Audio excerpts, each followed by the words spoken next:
Hey guys, it's Kupta She does it all, a little bit of everything. I'm going to give you the latest on the inflation that was reported yesterday, but I was so tired, so overwhelmed how amazing the market was doing yesterday. After I posted that video that I was on my way to my mother's house and then go work out, and I'm like, oh God, the day went by so fast. Whenever I spend time with my mom, we go shopping, do so many things. The time goes well so fast, yeah. So I'm like, okay, I'm gonna have to report it today. So let's see what's going on. Inflation gauge increased 0.4% in February as expected and up 6% from a year ago.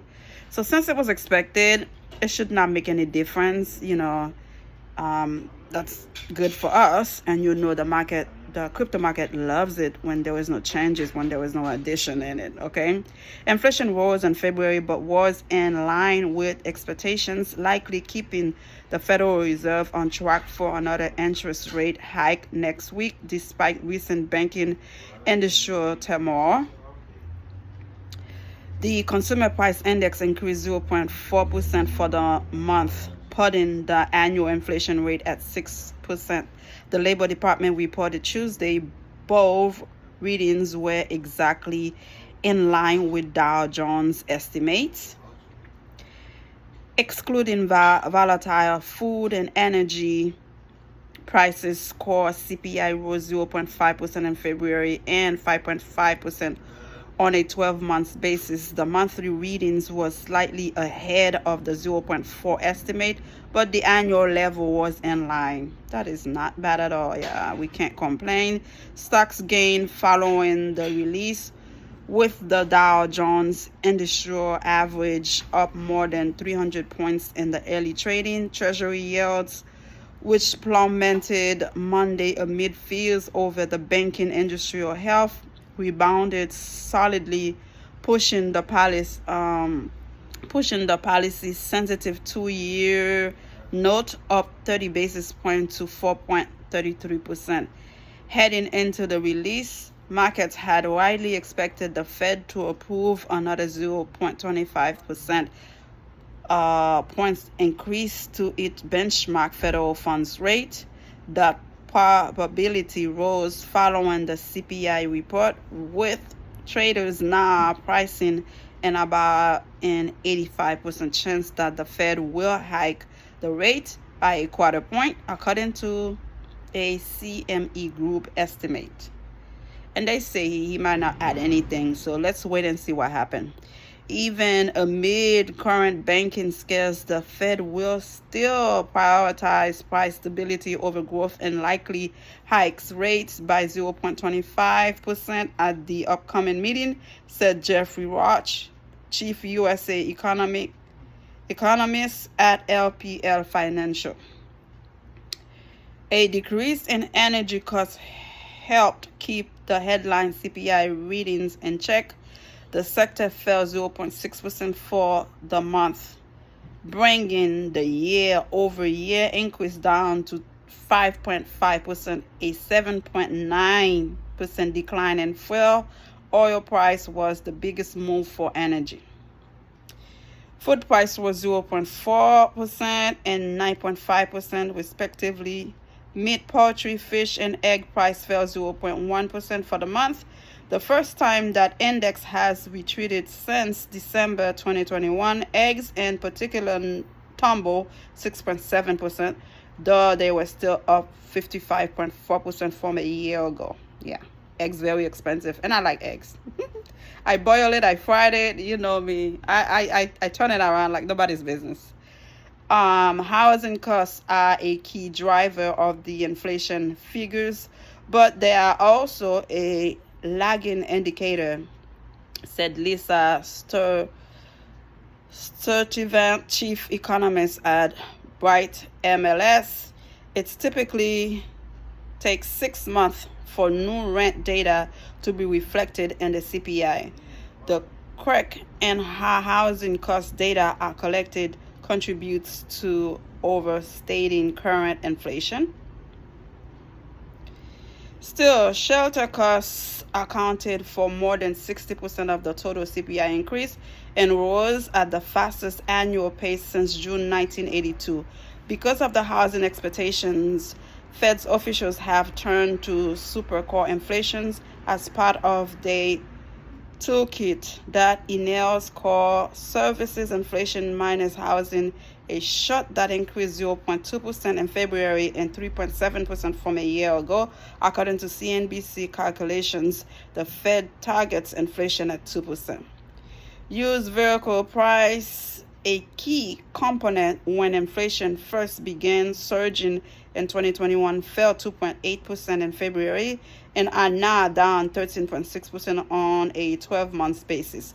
New vehicles price rising 5.8% over the past year, while auto insurance has climbed 14.5%. Apparel rose 0.8%, while medical care services costs decreased 0.7% for the month. Jesus Christ, it's a lot. The CPI measures a broad basket of goods and services and is one of several key measures the Fed uses when formulating monetary policy. The report, along with Wednesday's producer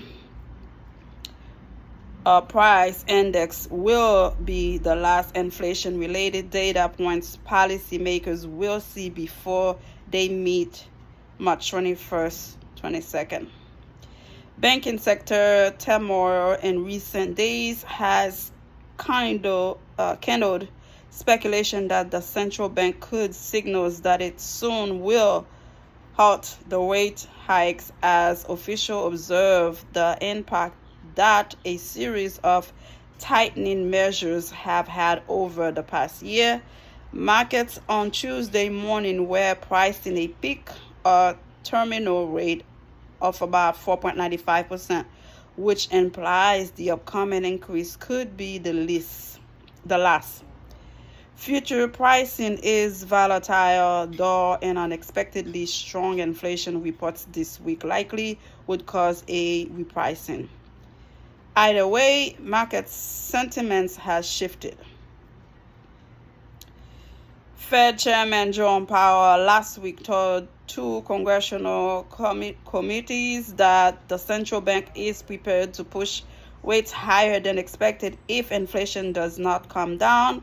That set off a wave of speculation that the Fed could be teeing up a 0.5% point hike next week. However, the collapse of Silicon Valley Bank and Signature Banks over the past several days paved the way for a more restrained view for monetary policy. While only moderately higher than consensus in the pre-SVB crisis world, this may well have pushed the Fed to hike 50 basis points at its March meeting next week. It is a sign of how much things have changed in the very near term. Of 50 basis is almost certainly still off the table for March, would Krishna Kuha, head of the global policy and central bank strategy for Evercore ISI. Kuha said it's still possible the Fed keep raising rate at a terminal rate in the high fives if its efforts to restore stability in banking are successful. One thing that troublesome to me is the Fed is trying to deal with the recession, and the more people are working, the worse it is for them. I also heard in Congress they had this meeting where they asked them, so are you saying 2 million people will have to be without a job to balance the recession out? And he could not respond to that because it was too brutal. More people working should be better for the economy, but at the same time, it's not. At the end of the day, it's not. But I would rather have people working than stay at home begging for help from the government. So what do you want? Do you want them to go to work? If they don't go to work, you call them lazy, you call them bums, staying at home, begging for help. Now they out there looking for work. It's still a problem. It just doesn't make any sense. Again, let me know how you feel. At the end of the day, it wasn't so bad. The 6% was expected, and not bad, not bad. Let me know how you feel. Subscribe. Bye.